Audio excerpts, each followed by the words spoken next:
জয় যিশু। প্রথম পাঠ শিষ্যচরিত ৫ অধ্যায় ৩৪ থেকে ৪২তম পদ।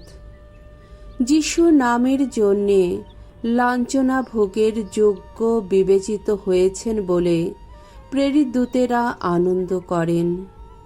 মহাসভার সদস্যরা যে প্রেরিত দূতদের মেরে ফেলবেন বলে স্থির করছেন, এই কথা বুঝতে পেরে গামালিয়েল নামে মহাসভার একজন ফরিসি সদস্য সেই সময় উঠে দাঁড়ালেন। তিনি ছিলেন একজন বিধানাচার্য। সকলেই তাকে সম্মান করত। তিনি প্রেরিত দূতদের কিছুক্ষণের জন্যে বাইরে নিয়ে যেতে নির্দেশ দিলেন। তারপর তিনি সদস্যদের বললেন, শোনো ইসরায়েলের মানুষেরা, তোমরা ভালো করে ভেবে দেখো, ওই লোকদের নিয়ে তোমরা কি করতে যাচ্ছ। এই তো কিছুদিন আগে থেউদাস নামে একটি লোক হঠাৎ এসে নিজেকে বিশেষ একজন বলে জাহির করেছিল এবং ১০০ লোক তার সঙ্গে যোগও দিয়েছিল। শেষে কিন্তু সে নিহত হল, আর তার সমস্ত অনুগামী চারদিকে ছড়িয়ে পড়ল। তখন তার দলের আর কিছুই রইল না। তারপর লোক গণনার সময়ে হঠাৎ দেখা দিল গালিলিয়ার সেই যোদা। সে বহু লোককেই নিজের দলে টেনে নিল, কিন্তু সেও শেষে নিহত হল, আর তার সমস্ত অনুগামীও ছত্রভঙ্গ হয়ে পড়ল। তাই এখন আমার পরামর্শ এই যে, তোমরা ওই লোকদের থেকে দূরে দূরেই থাকো। ওদের তোমরা বরং ছেড়েই দাও। ওদের এই সংকল্প, এই প্রচেষ্টা যদি মানুষের কাজ হয়, তাহলে তা ব্যর্থ হবেই হবে। কিন্তু যদি তা ঈশ্বরেরই কাজ হয়, তাহলে তোমরা ওদের কিছুতেই উচ্ছেদ করতে পারবে না। আর হয়তো শেষে বুঝবে, তোমাদের এই সংগ্রাম স্বয়ং ঈশ্বরেরই বিরুদ্ধে সংগ্রাম। গামালিয়েলের এই পরামর্শ সবাই মেনে নিলেন। তারা তখন প্রেরিত দূতদের ডেকে আনালেন।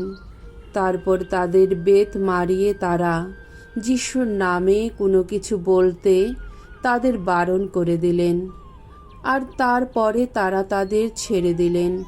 তখন যিশুর নামের জন্যে লাঞ্ছনা ভোগের যোগ্য বিবেচিত হয়েছেন বলে প্রেরিত দূতেরা আনন্দ করতে করতে মহাসভা ছেড়ে বেরিয়ে এলেন। এরপর প্রতিদিন মন্দিরে এবং বাড়িতে বাড়িতে তারা সমানে উপদেশ দিতে লাগলেন। খ্রিস্ট যিশুর মঙ্গল বার্তা প্রচার করতে লাগলেন। প্রভুর বাণী। ঈশ্বরকে ধন্যবাদ। শাম সঙ্গীত ২৭, ১ পদ, ৪ পদ, ১৩ থেকে ১৪তম পদ। ধুয়ো। চিরদিন আমি যেন থাকতে পাই আমার প্রভুর কাছে। ভগবান আমার জ্যোতি, আমার পরিত্রাণ, কার ভয়ে হব ভীত। ভগবান আমার জীবনের রক্ষা প্রাচীর, কার ত্রাসে হব ত্রস্ত। ভগবানের কাছে আমার শুধু একটি মিনতি, শুধু একটি মাত্র চাওয়া, আমি যেন বাস করে যেতে পারি ভগবানের গৃহে। এই জীবনের সমস্ত দিন ধরে যেন ধ্যান করে যেতে পারি ভগবানের দীপ্তরূপ। তার নিত্য অন্বেষী হয়ে যেন আসতে পারি তার এই মন্দিরে। ভগবান, আহা কত মঙ্গলময়! জানি জানি তা তো এই জীবিতদের দেশে দেখতেই পাবো আমি। ভগবানেরই পথে থাকো, সাহস রাখো, শক্তি ধরো মনে। হ্যাঁ, ভগবানেরই পথ চেয়ে থাকো। বাণী বন্দনা। জয় মৃত্যুঞ্জয়, জয় তোমারে জয়। মানুষ কেবল রুটি খেয়েই পারে না কো বাঁচতে, প্রভুর উক্তি পাথেয় করে পারে বেঁচে থাকতে। জয় মৃত্যুঞ্জয়, জয় তোমারে জয়। মঙ্গল সমাচার। যোহন রচিত মঙ্গল সমাচার 6 অধ্যায় 1 থেকে 15তম পদ। লোকেরা যতটা খেতে চাইল, যিশু ততটাই দিলেন। এবার যিশু গালিলিয়া সাগরের অর্থাৎ টাইবেরিয়াস সাগরের ওপারে পাড়ি দিলেন। রোগীদের সুস্থ করে তুলে তিনি যে সমস্ত অলৌকিক নিদর্শন কর্ম সম্পন্ন করছিলেন তা দেখে বহু লোক তখন তাকে অনুসরণ করে আসছিল। যিশু কাছের পাহাড়টিতে গিয়ে উঠলেন। সেখানে তার শিষ্যদের সঙ্গে তিনি এক জায়গায় বসলেন। তখন ইহুদিদের মহাপর্ব, সেই নিস্তার পর্বের সময় প্রায় এসে গেছে। চোখ তুলে তাকিয়ে যখন যিশু দেখতে পেলেন বহু লোক তার দিকে এগিয়ে আসছে, তখন তিনি ফিলিপকে বললেন, ওই সমস্ত লোকদের খেতে দেবার জন্যে আমরা কোত্থেকে রুটি কিনে আনি বলো তো?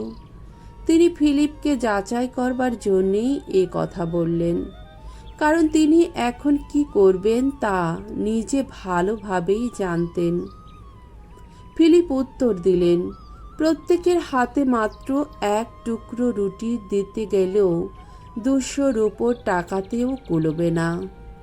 তখন যিশুর অন্যতম শিষ্য সিমন পিতরের ভাই আন্দ্রেয় যিশুকে বললেন, এখানে একটি ছোট ছেলে আছে, তার হাতে রয়েছে 5খানা যবের রুটি আর 2টি মাছ, কিন্তু এত লোকের ওতে কি বা হবে? যিশু বললেন, লোকদের বসিয়ে দাও।